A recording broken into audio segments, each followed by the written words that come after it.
तिपरामौथा त्रिपुरी क्षेत्रों के मतदाताओं को आकर्षित करने के लिए काफ़ी सक्रिय रही है। इसलिए अगले शनिवार को ऋषिमुख 12वीं कक्षा स्कूल मैदान में तिपरामौथा प्रार्थी अरूप देव के समर्थन में ऋषिमुख विधानसभा क्षेत्र में चुनावी सभा का आयोजन किया जाएगा। बैठक में मुख्य वक्ता के तौर पर तिपरामौथा सुप्रीमो महाराज प्रद्योत किशोर देववर्मा मौजूद रहेंगे। इस बात की जानकारी इस केंद्र के प्रतिनिधि अरूप देव ने पत्रकार वार्ता में दी। उम्मीदवार अरूप देव ने प्रेस कॉन्फ्रेंस में कहा कि त्रिपुरी क्षेत्र के मतदाता तिपरामौथा के साथ खड़े हैं। सुप्रीमो महाराज प्रद्योत किशोर ने सभी वर्गों के लोगों से जनसभा में आने का आह्वान किया।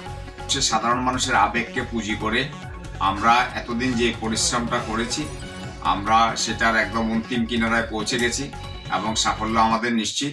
আমরা আপনাদের মাধ্যমে রাজ্যের সকল অংশের জনগণের কাছে এবং ঋষিমুখের সকল অংশের মানুষের কাছে অতি অল্প সময়ের মধ্যে আমরা আপনাদের মাধ্যমে আবেদন করছি।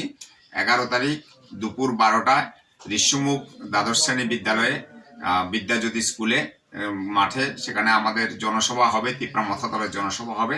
সেই জনসভায় সকল অংশের মানুষকে আমরা স্বাগত জানাই এবং আপনাদের মাধ্যমে শুভবুদ্ধি সম্পন্ন যারা এখনো শাসক বিজেপি এবং সিপিএম দলের সঙ্গে জড়িত আছেন, আমরা আপনাদেরকে বলবো যে বিজেপি আর ক্ষমতায় ফিরে আসছে না, বিজেপির পতন নিশ্চিত।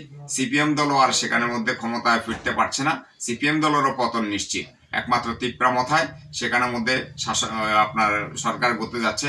তাই সারা রাজ্যের সাথে ঋষিমুখের উন্নয়নের জন্য আপনারা সেখানের মধ্যে ওই দিনের যে মাস গ্যাদারিং হবে সেই মাস গ্যাদারিংয়ে আপনারা সামিল হবেন এবং একটা পরিবর্তনশীল ঋষিমুখ গড়ে তোলার জন্য, উন্নয়নশীল ঋষিমুখ গড়ে তোলার জন্য এবং যেখানে কোনো সন্ত্রাস থাকবে না, যেখানে সৌভ্রাতৃত্বই হবে আসল কথা, সেই স্বপ্নের ঋষিমুখ গড়ে তোলার জন্য আপনাদের মাধ্যমে সকল অংশের যুবক যুবতী মা বোন সবাইকে আমরা আহ্বান জানাচ্ছি যে ঋষিমুখে দুপুর 12টায় যে সভা হবে সেই 12টায় সবাই আসার জন্য এবং আজকে এই কারণে আপনাদেরকে ডাকা।